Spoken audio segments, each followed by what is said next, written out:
saya percaya Rohnya yang kudus, Roh Tuhan Yesus Kristus akan memberi penghiburan dan akan memberi jalan-jalan yang apa yang Tuhan kehendaki kepada keluarga Bapak Gultom dan Ibu Lamria di sini. Saya percaya Tuhan Yesus akan memberikan penghiburan, kekuatan kepada keluarga di tempat ini. Khotbah saya sebagian hari ini, sebagian besar firmannya udah disampaikan sama Pak Gultom. Sebenarnya firman, jadi waktu saya berdiri di sana, waduh, semua dia sudah berbicara. Saya harus di mana, saudara? Jadi bagaimana kita menjadi besi menajamkan besi, manusia menajamkan manusia. Jadi kalau 2 minggu yang lalu firman Tuhan yang saya bawakan itu mengenai studi perbandingan antara Petrus dengan perwira Naaman. Jadi perbandingan antara iman tanpa ketaatan yang dialami Petrus pada waktu berjalan di atas air dan akhirnya jatuh karena terpaan angin. Jadi iman tanpa ketaatan. Tapi di lain satunya lagi ketaatan tanpa iman. Terjadi mukjizat kesembuhan dari perwira Naaman. Jadi di dalam khotbah Dulos kemarin itu ada studi perbandingan. Tapi untuk hari ini, khotbah hari ini ada khotbah yang sangat serius, saudara. Sangat serius, saudara. Jadi saya sudah siapkan ya, saudara. Tema kali ini itu mengenai manusia baru, saudara. Tolong dibagikan satu persatu.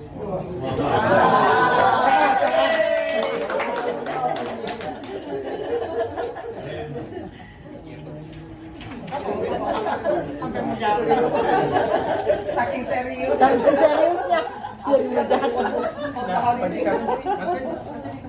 Jadi ini adalah yang akan saya topiknya adalah manusia baru, saudara.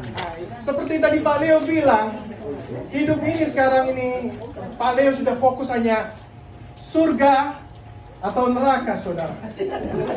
Seperti Bu Rita tadi bilang, dia udah nggak berpikir lagi tentang apa-apa.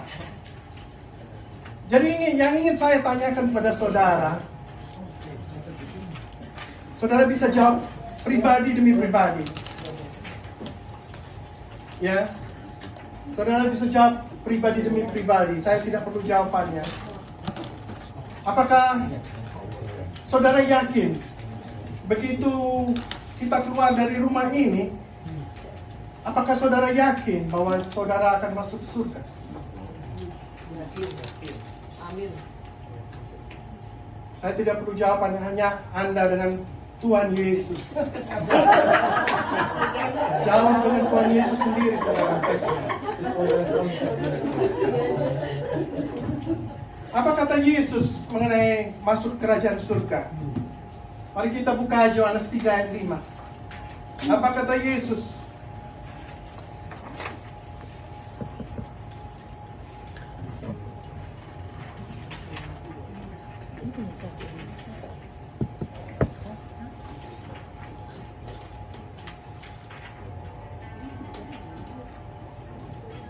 Yohanes 3 ayat 5, sudah ketemu semua? Mari kita baca bersama-sama. 1, 2, 3. Jawab Yesus, aku berkata kepadamu, sesungguhnya jika seorang tidak dilahirkan dari air dan roh, ia tidak dapat masuk ke dalam kerajaan Allah. Jadi, saudara, Tuhan Yesus sudah berikan clue-nya, saudara. Bagaimana supaya masuk kerajaan surga. Sebelum masuk kerajaan surga, Tuhan sudah berikan kasih anugerahnya kepada kita, yaitu keselamatan, saudara. Keselamatan yang Tuhan Yesus inginkan adalah percaya bahwa hanya Dialah yang menyelamatkan. Jadi Tuhan Yesus kasih karunia keselamatan tinggal pada diri kita. Apakah kita mau sungguh-sungguh menerimanya? Apakah kita mau bertobat, percaya kepadanya, dan menerima baptisan, menerima hidup yang baru. Jadi pertobat yang sungguh-sungguh. yang Tuhan inginkan. Ini yang terjadi pada sebelum Paulus bertobat, saudara. Kita baca nanti Kisah Para Rasul 9. Yang sebelumnya adalah Saulus. Sebelum dia bertobat, apa pekerjaan Saulus? Dia adalah menganiaya umat Tuhan. Dia membunuh semua orang yang percaya. Tidak peduli laki-laki atau perempuan. Mereka dibunuh, saudara. Dibawa.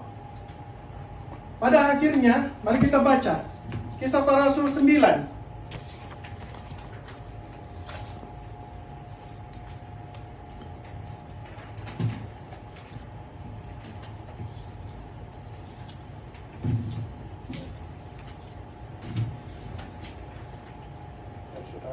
Saudara.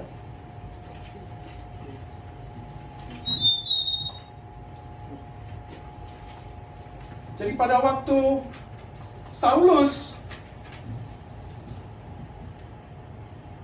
berkobar-kobar hatinya, saudara, untuk membunuh umat Tuhan. Di dalam perjalanan menuju pemburuannya, dia bertemu dengan Tuhan Yesus di tengah jalan. Sinar terang wajah Tuhan Yesus. Sampai dengan orang yang mengawalnya juga melihatnya. Akhirnya Saulus dibutakan. Dan Ananias, murid Tuhan, yang mendapat penglihatan dari Tuhan Yesus supaya bertemu dengan Saulus ini. Ananias takut, saudara. Karena nama Saulus ini sudah terkenal, saudara. Nama Saulus ini sudah terkenal di seluruh daerah itu bahwa dia menganiaya umat Tuhan. Dia pertanyakan lagi penglihatannya ini. Tapi Ananias yakin bahwa dia harus datang ketemu dengan Saulus ini untuk menumpangkan tangannya, dan akhirnya matanya dicelikkan, jadi tidak buta lagi. Dan dia berbicara. Saulus ini sebelum dibutakan, pada saat dibutakan, dia berbicara dengan Tuhan Yesus. Tuhan Yesus yang bertemu dengan Saulus. Akhirnya, saudara, setelah Ananias ini menumpangkan tangannya, saudara, dia dibukakan matanya dan dipenuhi oleh kepenuhan Roh Kudus. Setelah menaiki penemuan Roh Kudus, apa? Saulus dibaptis. Setelah dibaptis, saudara, Saulus menerima Roh Kudus, menerima kehidupan yang baru, menerima manusia yang baru. Yang dahulunya Saulus ini membunuh, saudara, mengejar-ngejar orang Kristen, saudara. Jadi dia berbalik semua dari manusia yang lama menjadi manusia yang baru.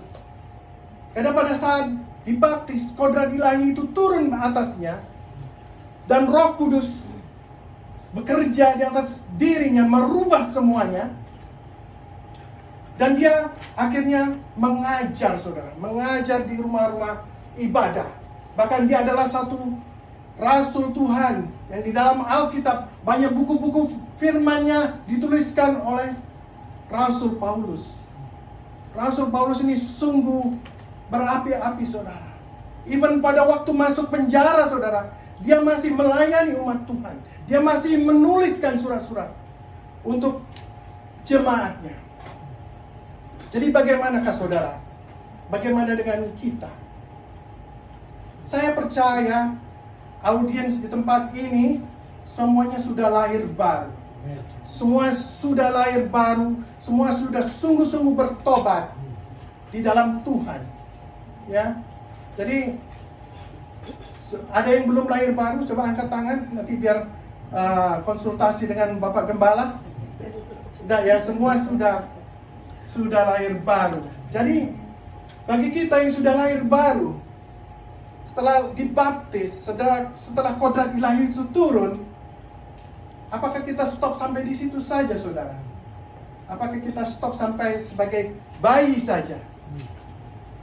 Tidak, saudara. Tuhan mengendaki kita, karya Tuhan, karya ilahi ada pada kita. pada saat Roh Kudus turun atas kita, pada saat dibaptis, itu Roh Kudus Tuhan Yesus memberikan tugas bagi kita. Sebelumnya itu kita harus dikikis semua karakter-karakter kita yang lama, karakter-karakter kita yang mengikat kita. Itu harus dilepaskan dahulu. Karena pada saat karakter itu dilepaskan, baru kita memakai jubah yang baru, jubah kebenaran. Seperti pada waktu Lazarus, Tuhan Yesus membangkitkan dia. Apa kata Tuhan Yesus pada Lazarus? Lazarus, keluarlah dan berjalanlah. Jadi firman itu keluar, saudara. Firman itu keluar memberi kehidupan kepada Lazarus. Dan Lazarus bangkit, bangun, saudara. Karena ada roh Tuhan, ada firman Tuhan. Bangun. Dia bangun. Tapi apa, saudara? Selanjutnya, susah kan? Lazarus untuk bangkit susah. Kenapa? Karena ada kain kafan yang mengikatnya, saudara. Karena ada baju yang mengikatnya. Baju kematian itu yang mengikatnya, saudara. Lalu ada firman Tuhan lagi keluar. Lepaskanlah ikatannya. Lepaskanlah ikatannya. Ikatan-ikatan kematian. Manusia yang lama. Kebencian, rohani. Segala hal yang negatif dari manusia lama. Itu yang mengikat Lazarus. Itu harus dilepaskan dahulu. Supaya dia bisa menerima manusia baru dan bergerak bebas. Dan menerima jubah kebenaran. Jubah baru yang Tuhan berikan. Setelah itu, dia bebas, dia merdeka. Dia berjalan. Begitu juga dengan kita, saudara, saat ini. Saya kembalikan ini kepada saudara. Saya tidak mau jawabannya, hanya saudara yang menjawab ini kepada Tuhan Yesus. Apakah yang kita lakukan? Apakah kita sudah sungguh-sungguh bertobat di dalam Tuhan? Karena apabila kita tidak sungguh-sungguh, saudara, Tuhan tidak akan pakai kita. Karena masih ada jubah yang lama yang mengikat kita. Kalau ada jubah yang lama mengikat kita tidak akan bebas bergerak, saudara. Kita masih mengenakan kain kafan dan diberikan jubah yang baru. Coba bayangkan, saudara. Kalau ada jubah yang baru, sementara Anda mengikatkan kafan, saudara tidak bisa bergerak. Tidak bisa leluasa, saudara. Padahal rohnya sudah diberikan kepada kita. Jadi saudara, siang hari ini terserah saudara. Saudara yang menjawab kepada Tuhan Yesus. Apa yang saudara harus lepaskan pada Tuhan Yesus. Karakter-karakter apa yang harus saudara lepaskan. Saudara harus jujur pada Tuhan Yesus. Saya, saudara, kita semua, kita harus jujur. Selama kita masih ada di dunia ini, masih ada karakter-karakter yang lama. Entah itu kita dapat dari minggu kemarin, dari tetangga kita, ada roommate kita. Kita tidak tahu. Tapi kalau saudara diingatkan oleh Roh Kudus, tuntunan Roh Kudus untuk melepaskan itu, lepaskan, saudara. Amin, amin. Kalau tidak, kita akan selalu terikat. Amin. Jadi setelah kelahiran baru, itu metamorfosa, saudara. Seperti di dalam khotbah-khotbah pagi sebelumnya. Jadi metamorfosa. Jadi terjadinya kupu-kupu, saudara. Transformasi. Jadi dari ulat yang sebelum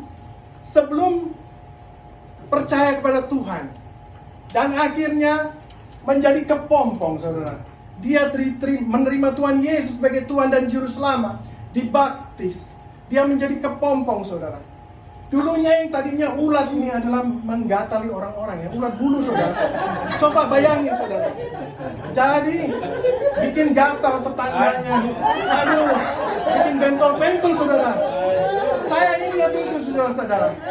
Jadi ulat bulu itu sebelum lahir baru, saudara. Jadi bikin gatal tetangga. Ya. Aduh, saudara, itulah kehidupan ulat bulu, saudara. Gak ada yang mau dekat sama dia. Gak ada yang mau, karena sakit, saudara. Tapi begitu Tuhan Yesus, begitu kita menerima Tuhan Yesus, kita menjadi kepompong, saudara. Kita berubah dari ulat bulu menjadi kepompong. Itu suatu hal yang baru, saudara. Ya, ada kehidupan yang baru di situ. Dan pada akhirnya, apakah kita stop sampai menjadi kepompong, saudara? Tidak, saudara ya. Tuhan membentuk kita, mengikis kita, bagaimana kepompong itu menjadi kupu-kupu, saudara. Jadi itu kalau di sekolah dulu SMA, itu ada fase-fasenya, saudara. Jadi seperti kita juga, kita dibimbing Tuhan melalui Roh Kudus. Fase-fasenya itu ada.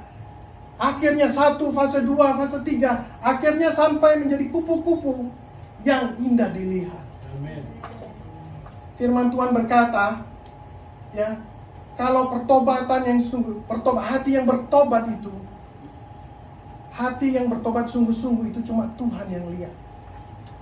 Tapi buah dari pertobatan itu harus kita bisa, orang lain bisa lihat, saudara. Itu bisa kita refleksikan pada diri kita sendiri. Apa yang kita hasilkan dari buah pertobatan kita siang hari ini, saudara. Apa yang kita hasilkan. Jadi setelah menjadi kupu-kupu, saudara, disitulah kita menjadi manusia baru, saudara. Manusia baru, manusia yang diberikan Tuhan. Oleh sebab itu mari kita baca firman Tuhan.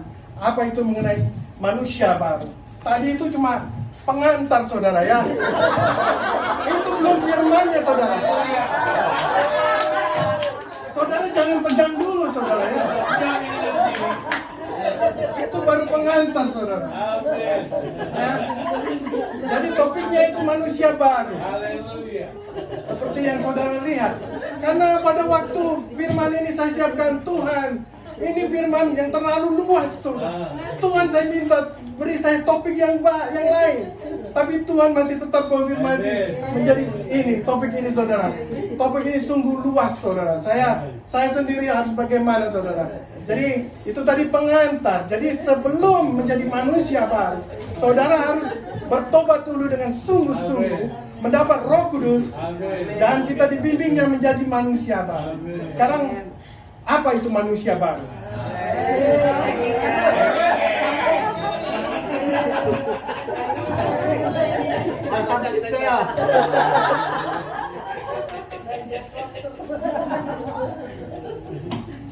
Jadi saudara, mari kita baca Kolose 3 ayat 5 sampai 14.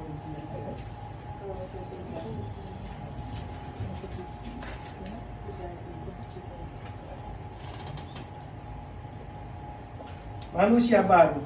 Saya baca ayat 5, saudara, 6, demikian selanjutnya sampai dengan ayat 14. Semua sudah ketemu? Manusia baru ayat 5.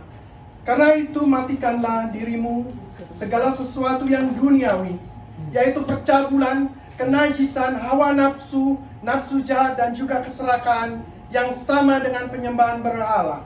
Ayat 6, saudara. Semuanya itu mendatangkan murka Allah atas orang-orang durhaka. Dahulu kamu juga melakukan hal-hal itu ketika kamu hidup di dalamnya. Tetapi sekarang menguasai semuanya ini, yaitu marah, geram, kejahatan, fitnah, dan kata-kata kotor yang keluar dari mulutmu. Jangan lagi kamu saling mendustai, karena kamu telah menanggalkan manusia lama serta kelakuannya. Dan telah menggunakan manusia baru yang terus-menerus dilahirkan untuk memperoleh pengetahuan yang benar dan bertambah baliknya. Dalam hal ini, tiada lagi orang Yunani atau orang Yahudi, orang bersunat atau orang tak bersunat, orang barbar atau orang skit, budak atau orang merdeka, tetapi Kristus adalah semua dan di dalam segala sesuatu. Karena itu segala orang yang harus dijadikan dan kasihnya, karena belas kasihan, kemurahan, kerendahan hati, kelembutan, dan kesabaran. Sabarlah kamu seorang terhadap yang lain, dan ampuni seorang akan yang lain. Apabila seorang menaruh dendam terhadap yang lain, sama seperti Tuhan telah mengampuni kamu, kamu perbuatlah jugalah demikian. Dari atas semua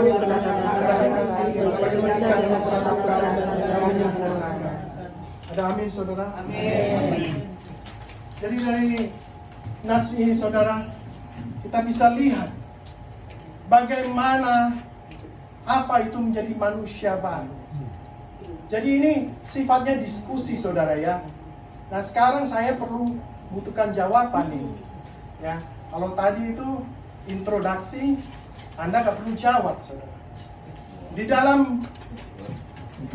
dalam paper ini, saudara, itu ada 5 soal ya, saudara. 5 yang harus dijawab, saudara. Ya, jadi itu yang hidup baru atau manusia baru yang saya maksud situ nanti harus dijawab, saudara. Jadi tadinya saya rencananya mau dibagi per covenant, saudara. Tapi ya nggak usah lah, nanti kita bagi aja berdua.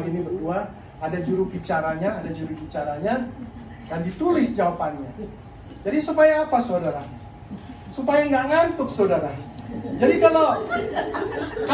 kalau cuma saya yang berbicara, saudara tidak memperhatikan, saudara ngantuk. Kalau di sini ada yang harus dijawab, saudara. Jadi nanti dipilih juru bicara, dijawab, dan diberi kesempatan untuk menjawab apa yang menjadi pertanyaan, saudara ya. Jadi kita akan bahas dulu apa itu ciptaan baru atau manusia baru. Jadi seperti Paulus tadi yang kita baca, Saulus diubahkan menjadi manusia baru.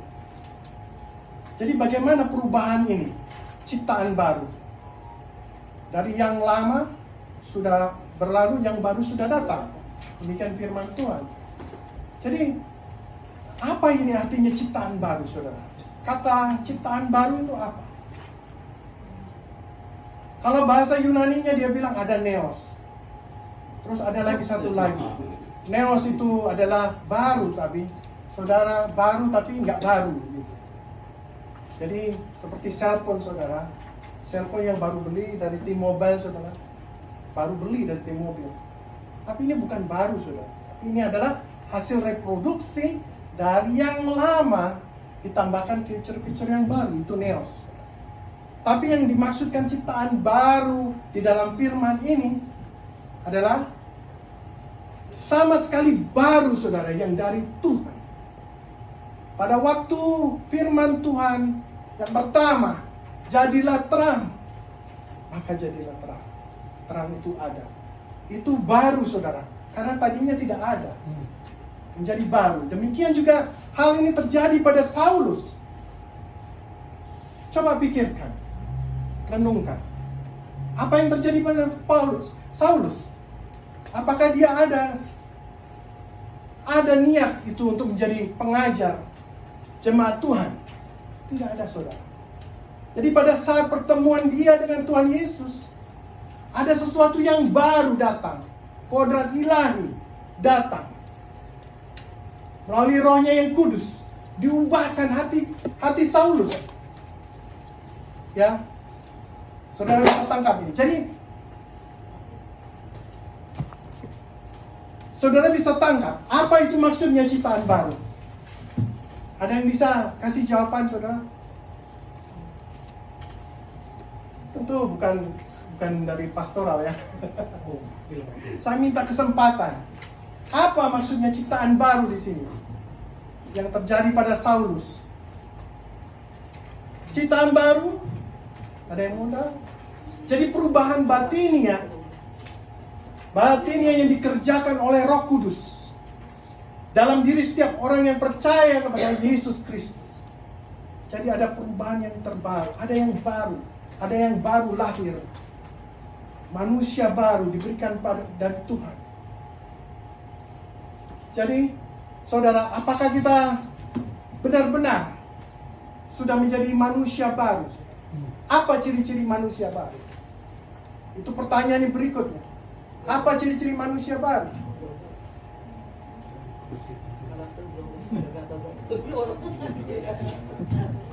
Jadi kita baca tadi ciri-ciri manusia baru. Kolose 3 ayat 5 sampai 9. Saya minta ada yang bisa bacakan. Kolose 3 ayat 5 sampai 9. Karena itu matikanlah dalam dirimu segala sesuatu yang duniawi, yaitu percabulan, kenajisan, hawa nafsu, nafsu jahat, dan juga keserakahan, yang sama dengan penyembahan berhala. Semuanya itu mendatangkan murka Allah atas orang-orang durhaka. Dahulu kamu juga melakukan hal-hal itu ketika kamu hidup di dalamnya. Tetapi sekarang buanglah semuanya ini yaitu marah, geram, kejahatan, fitnah, dan kata-kata kotor yang keluar dari mulutmu. Jangan lagi kamu saling mendustai, karena kamu telah menanggalkan manusia lama serta kelakuannya, dan telah mengenakan manusia baru yang terus-menerus diperbaharui untuk memperoleh pengetahuan yang benar menurut gambar karibnya. Dalam hal ini tiada lagi orang Yunani atau orang Yahudi, orang bersunat atau orang tak bersunat, orang barbar atau orang Skit, budak atau orang merdeka. Tetapi Kristus adalah semua dan di dalam segala sesuatu. Karena itu sebagai orang-orang pilihan Allah yang dikuduskan dan dikasihi. Stop aja di situ. Dari 5 sampai 9. Jadi itu ciri-ciri manusia lama, saudara. Ya. Dari ciri-ciri manusia lama kita harus sudah tanggalkan. Saudara bisa merasakan saat ini, saudara, bahwa Tuhan saat ini memberikan percepatan kepada kita semua. Tinggal kita berada di mana. Ya saudara, saya merasakan. Karena saya disuruh khotbah, saudara, akhirnya saya harus baca firman terus setiap hari, saudara. Saya harus terus merenungkan firman ini. Dan saya merasakan ini adalah percepatan bagi saya. Jadi mesti digiring itu Ini saya rasakan percepatan itu, saudara. Begitu juga musuh kita, saudara, si iblis. Mereka juga mengadakan percepatan, saudara. Kalau saudara lihat, saudara perhatikan di media massa, saudara, semuanya, semua hal-hal yang buruk, semua hal yang salah, semua hal-hal yang menyesatkan itu semakin banyak juga, saudara. Jadi saudara harus semakin dekat pada Tuhan. Jadi karya pertama Tuhan Yesus adalah dalam hidup kita adalah keselamatan. Pada saat kasih karunia itu datang, kasih karunia itu apa sih sebenarnya? Saya mau tanya. Kasih karunia itu adalah pemberian dari seseorang atau dari Tuhan, di mana kita itu sebenarnya nggak layak menerimanya. Jadi keselamatan yang kita terima itu adalah kasih karunia. Kalau kita bekerja 8 jam dapat upah, saudara, itu bukan kasih karunia, itu gaji, saudara. Itu wajib, saudara. Ya. Tapi kalau tiba-tiba hari ini saudara memberi kasih karunia kepada pastor kita $5,000 itu kasih karunia namanya, saudara. Amin. Tidak diduga kasih karunia, pemberian karena ada yang berbaik hati-hatinya, bukan karena kita yang menerimanya itu yang baik, yang wajib menerima, tidak. Jadi itu kasih karunia. Jadi karya Allah di dalam hidup kita yang pertama adalah keselamatan. Ya. Yang kedua, karya Allah di dalam kita. Di dalam kita, seperti yang saya sudah ungkapkan sebelumnya, yaitu Lazarus. Ya, karya Allah di dalam kita itu mengubahkan hati kita. Ada seorang pelaut, saudara, yang dari Inggris, saudara, namanya Newton John. Ada yang tahu Newton John? Saya pelaut. Ketemu ya, Pak. Jadi Newton John ini, saudara, itu dari Royal Navy, saudara, di tahun 1800 gitu loh. Jadi sebelumnya ini, saudara, Newton John ini adalah nahkoda kapal. Jadi nahkoda kapal. Pekerjaannya adalah membawa budak-budak dari Afrika menuju ke Eropa, saudara. Jadi di dalam pelayarannya dari Afrika ke British, membawa budak, dia itu sangat kejam, saudara. Sangat jahat, dia mabuk semua, saudara. Dia pukuli itu budak-budak itu, dia bawa ke sana, dia jual, saudara. Tapi suatu hari ketika dia membawa budak ini, saudara, di tengah laut ada badai, saudara. Badai menerpa kapalnya. Terus badai itu menerpa kapalnya. Dan dia sangat yakin, saudara, bahwa kapal itu akan tenggelam. Dan dia juga sadar, saudara, ada kesadaran di dalam dia bahwa kalau dia mati, saudara, dia masuk neraka. Itu kesadaran dia yang baik, saudara. Pada akhirnya, pada saat itu, pada badai itu terjadi, dia berlutut kepada Tuhan, minta ampun kepada Tuhan.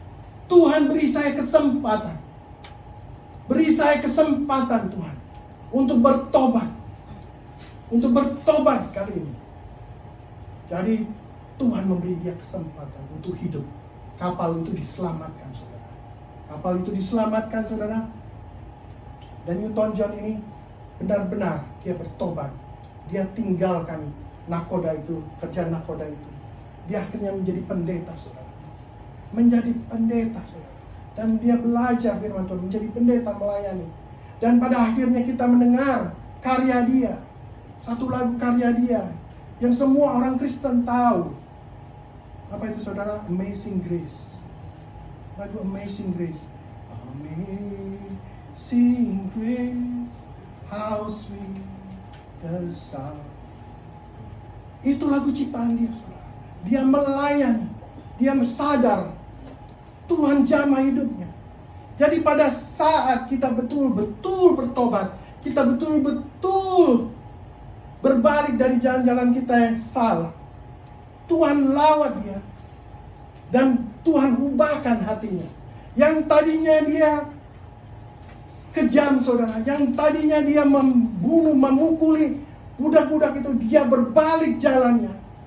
Menjadi hamba Tuhan. Menjadi pendeta, saudara. Dan karyanya seluruh dunia tahu. Amazing Grace. Itu pernyataan dari hati. Lalu bagaimana dengan kita, saudara? Tuhan bertanya kepada saudara saat ini. Apa yang kita lakukan untuk Tuhan? Tuhan sudah melawat saudara. Tuhan sudah memberi karyanya yang agung di dalam kehidupan kita sehari-hari. Di manakah posisi kita sekarang? Saudara bisa renungkan. Saat ini apabila badai itu terjadi di dalam kehidupan saudara dan saya, apakah kita mendapat kesempatan untuk kembali? Apakah kita berada di right time? Pada waktu kita berlutut, minta Tuhan selamatkan. Itu hanya saudara yang bisa jawab bersama kepada Tuhan Yesus. Jadi saudara, di dalam kehidupan ini, saudara, ada 4 tingkatan manusia, saudara. Ya, moral, 4 tingkatan moral di dalam manusia ini, saudara. Yang pertama adalah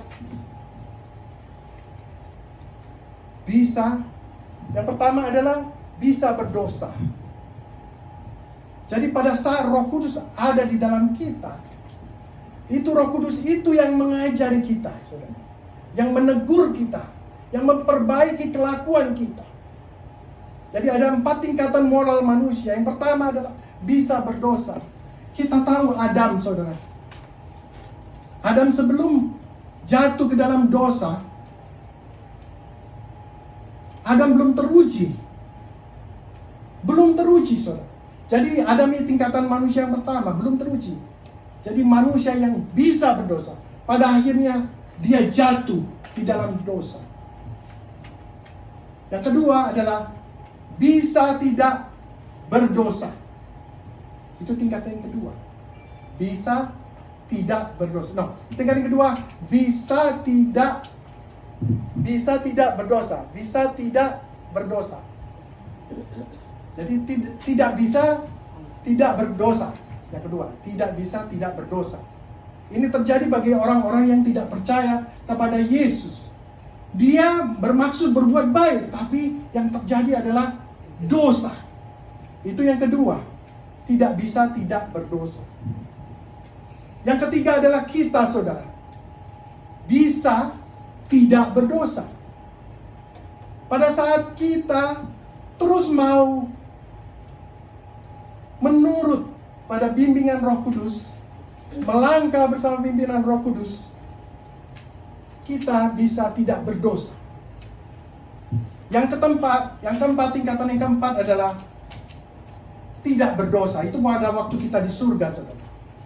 Jadi yang pertama, yang kedua itu bukan kita, saudara.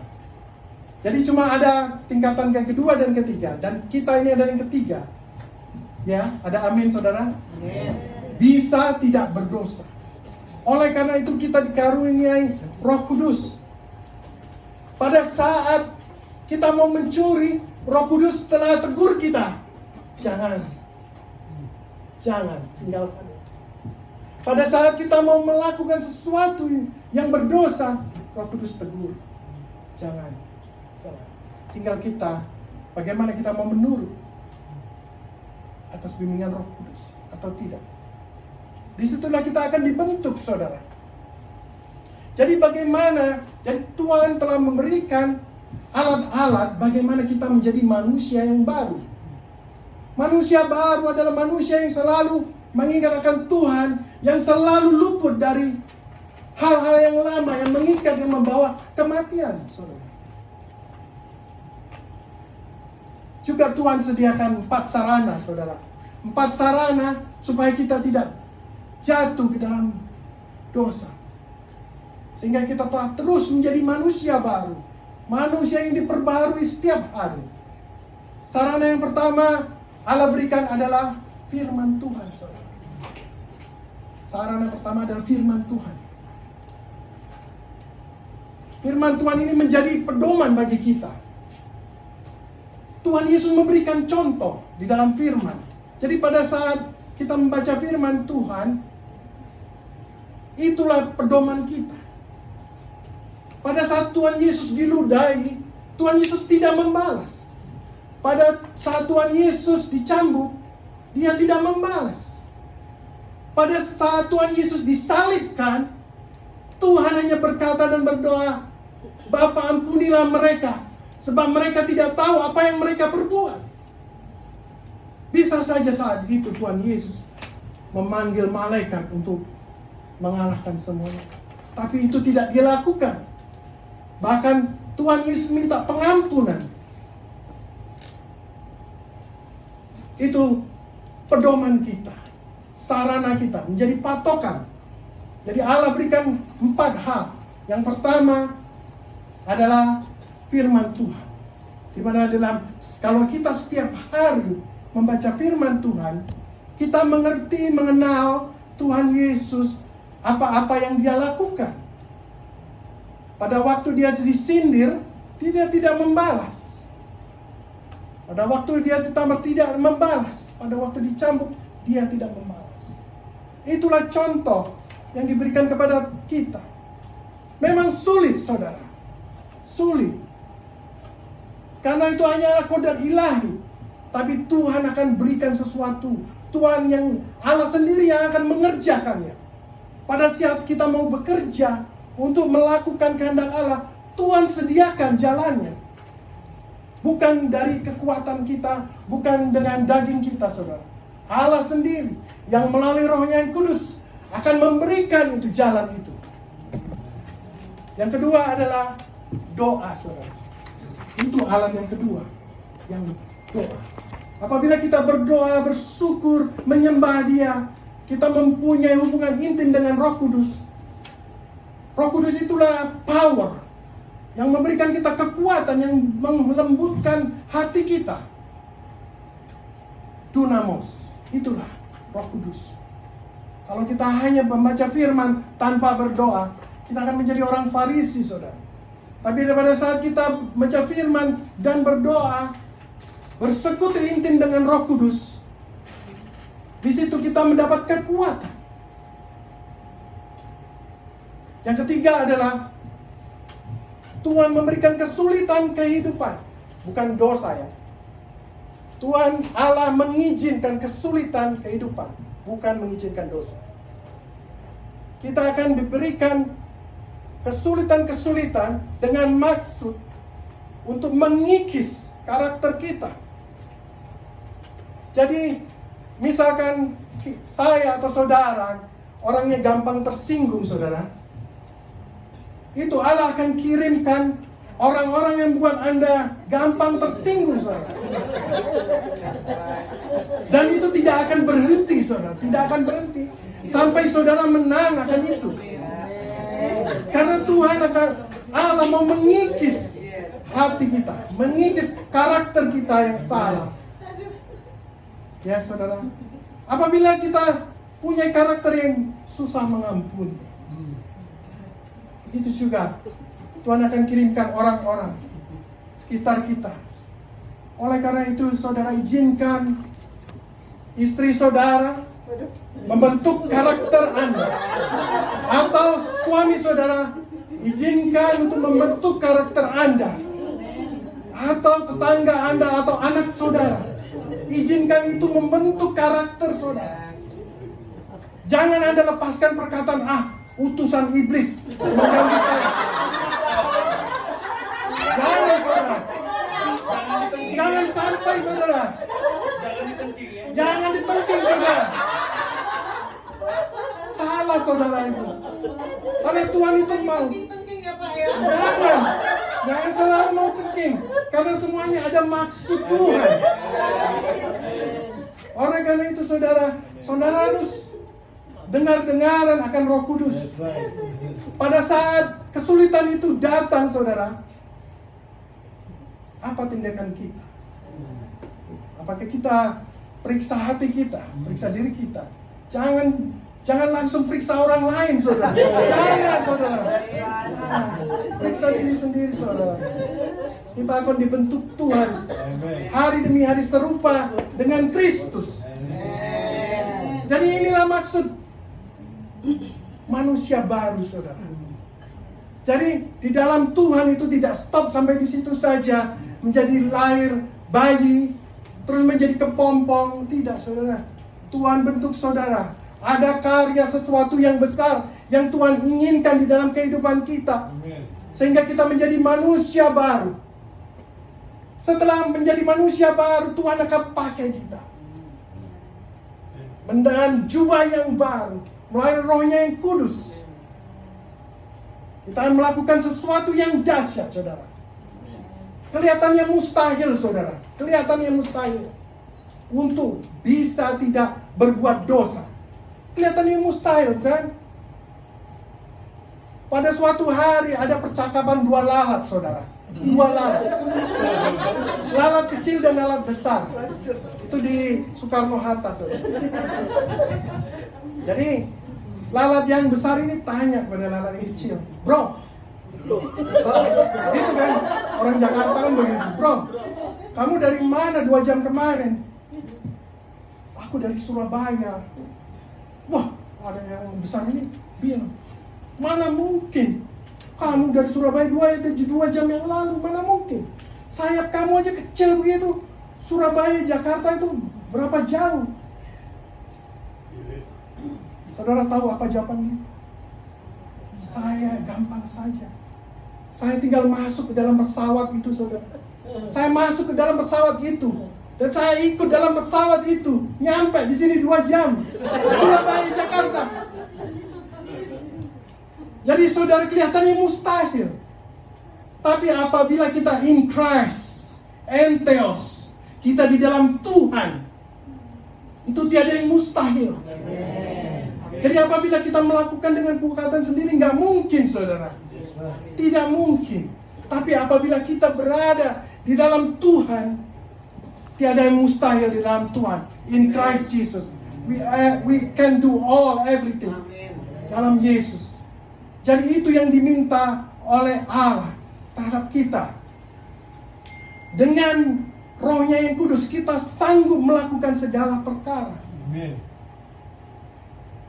Karya Allah di dalam kehidupan kita setelah kita menerima kelahiran baru, keselamatan. Yang kedua, setelah Allah membentuk kita, mengikis kita, manusia lama menjadi manusia baru. Yang ketiga adalah apa yang akan kita lakukan? Apakah kita menjadi pengangguran di dunia ini? Dengan Roh-Nya yang kudus, yang begitu mahal yang ada dalam diri kita. Tidak, saudara. Allah minta kita supaya diselamatkan untuk membawa orang, menyelamatkan orang lain. Membawa mereka ke dalam Tuhan. Masa kita kalah sama anjing, saudara? Iya, saudara, anjing. Ada anjing, saudara, suatu hari tabrak mobil. Kain, saudara. Jadi rupanya yang nabrak ini, saudara, itu adalah dokter, saudara. Jadi kakinya yang kesenggol itu, saudara, diobati sama dokter ini, saudara. Ya, setelah diobati diperban, saudara, dokter ini bingung, ya ini udah aku obatin, dia mau taruh di mana nih? Akhirnya ditaruh di garasi, saudara. Begitu mau dibuka garasi, kabur itu anjing itu. Ya, dia geleng-geleng kepala, ya namanya juga anjing ya, saudara. Dia kabur gitu aja. Ya sudah, dia tutup. Hari berikutnya, saudara, dokter ini mendengar pintunya diketok-ketok, saudara, digaruk-garuk, kruk, kruk, kruk, kruk, kruk, ada sesuatu. Dibukakan pintunya, dilihatnya dia. Loh, ini kan anjing kemarin yang masih pakai perban. Anjingnya geleng-geleng ekornya gini. I'm sorry, kemarin saya lupa mengucapkan terima kasih. Terima kasih Pak Dokter. Saya tadi kemarin buru-buru, saya pergi.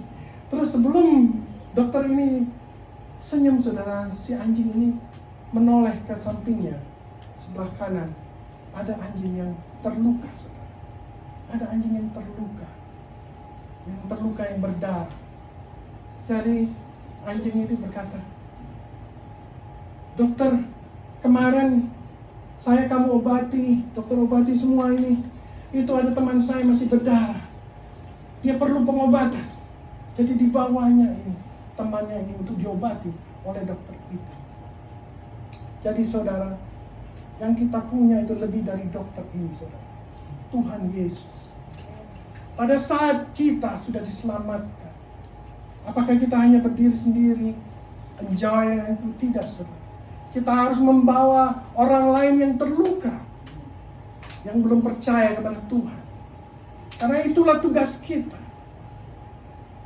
Tuhan minta supaya sinar terang kita bercahaya, sehingga orang melihat perbuatan baik kita dan memuji Bapa yang di surga.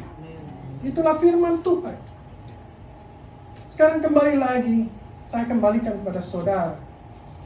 Apakah kita sudah menyinarkan sinar terang cahaya Tuhan di dalam diri kita? Saudara bisa renungkan sendiri dan kembalikan jawabannya kepada Tuhan. Jika tidak, minta ampun kepada Tuhan. Tuhan, ampuni saya belum memberikan sinar terang itu. Tuhan, ampuni saya belum, Tuhan, melakukan kehendak-Mu, Tuhan. Tuhan, ampuni saya belum menjadikan apa yang Kau kehendaki di dalam kehidupan saya. Renungkan itu dalam kehidupan saudara sebelum waktunya terlambat. Sebelum waktunya terlambat. Jadi yang Tuhan minta adalah ada buah hasil dari pertobatan kita, saudara. Ada buah dari pertobatan kita. Kita bisa saja bilang di gereja, saya berdoa, saya berdoa untuk gereja, saya untuk pelayanan. Tapi nggak ada buahnya, saudara. Iman tanpa perbuatan yang baik adalah mati, saudara. Dan perbuatan baik itu bisa kita lihat. Jadi saudara, suatu hari ada kesaksian di gereja di Jakarta, saudara, di Indonesia. Kesaksian ini begini, saudara. Jadi ini orang kesaksian di depan gereja. Saya percaya, sungguh dahsyat Tuhan Yesus. Dia bisa merubah air menjadi anggur, saudara. Dia dahsyat, dia terkagum-kagum akan perbuatan Tuhan. Air menjadi anggur, mukjizat. Dia juga diberikan Tuhan setelah diubahkan kehidupannya. Dia air anggur bisa mengadakan mukjizat, saudara, bagi hidup dia dan keluarga. Menjadi lemari es, saudara. Nah, itu dia. Ada yang bertanya, bingung-bingung semua. Air anggur menjadi lemari es. Mana mungkin? Jadi saudara, ini orang rupanya tadinya itu pemabuk, saudara. Jadi tiap hari dia minum air anggur, saudara. Mabuk terus.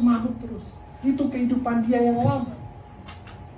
Setelah diperbaharui, setelah bertemu dengan Tuhan, setelah dibaptis, dia mengalami perubahan di dalam kehidupannya. Yang tadinya setiap hari mabuk, uang anggur itu diberikan kepada istrinya. Dan setiap hari uang itu akhirnya bisa dibelikan perabot rumah tangga, saudara. Bisa diberikan menjadi lemari es, bisa diberikan menjadi motor, bisa diberikan menjadi perabotan rumah tangga. Jadi ada perubahan di dalam kehidupannya. Yang tadinya mabok, melakukan mukjizat, bisa membeli perabotan semua rumah tangga. Itu kesaksian dia di dalam gereja, saudara. Jadi pertobatan itu harus ada buahnya. Amin. Amin. Jadi ada sesuatu yang terjadi, berbalik di dalam kehidupannya. Jadi itulah yang manusia baru yang Tuhan inginkan jika kita menghasilkan buah. Jadi kita semuanya kayaknya serius semua ini.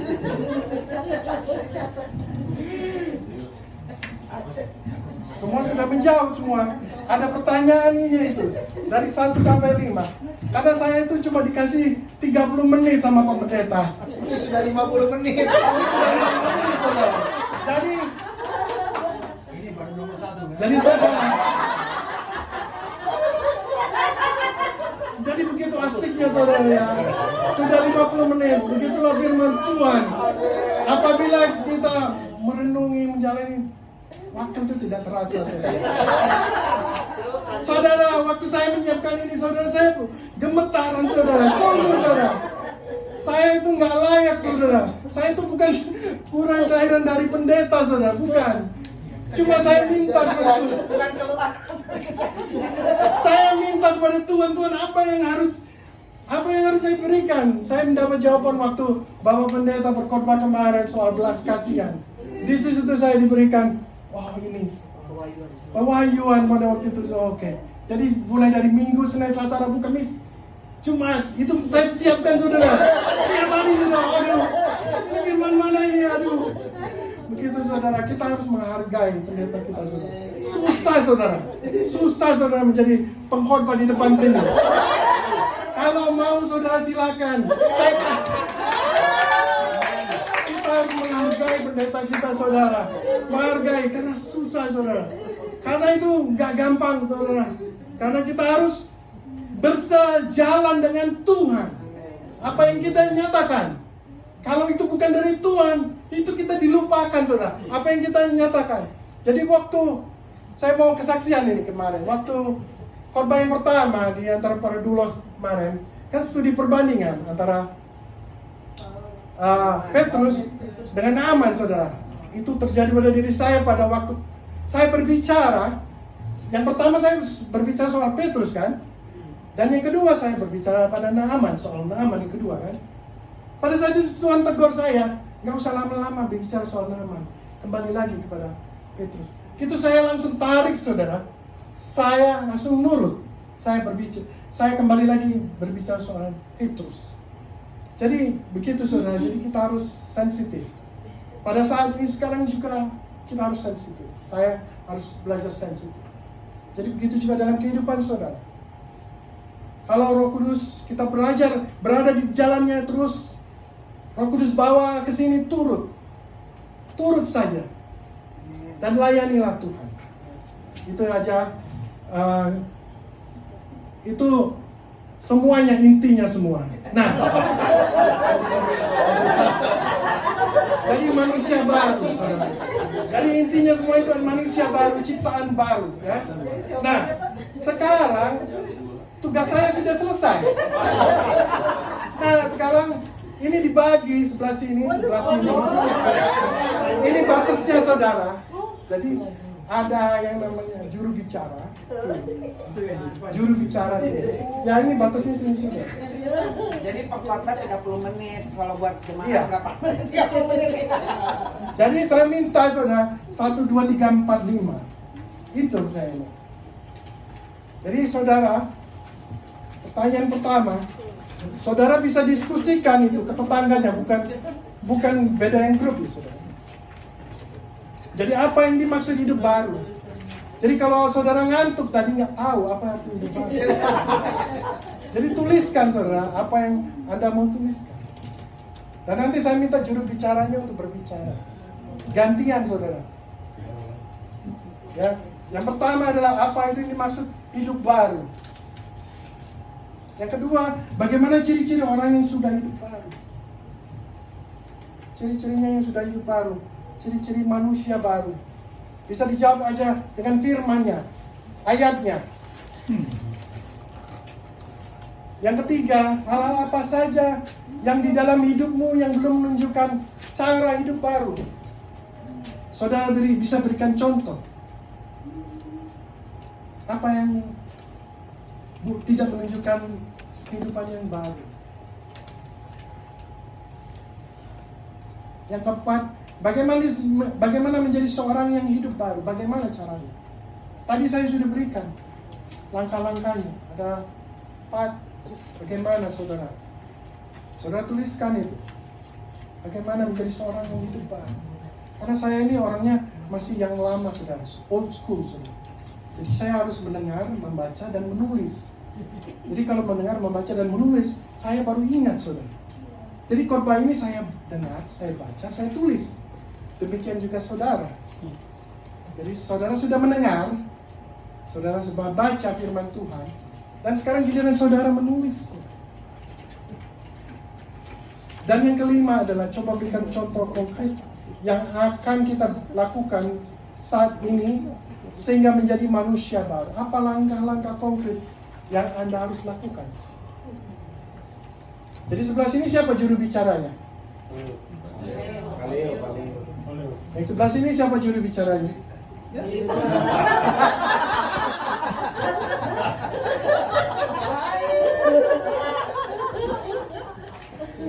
Kita hanya kasih waktu 5 menit, saudara. Yang belah sini. Nah, yang sebelah sini nih.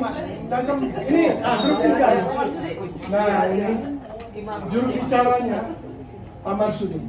Oke. Jadi saya kasih 5 menit ya. Jadi 4 jam 4 kurang 5 ya. Itu sebenarnya semua udah ada jawabannya, saudara, di situ. Jadi kalau nggak merhatikan,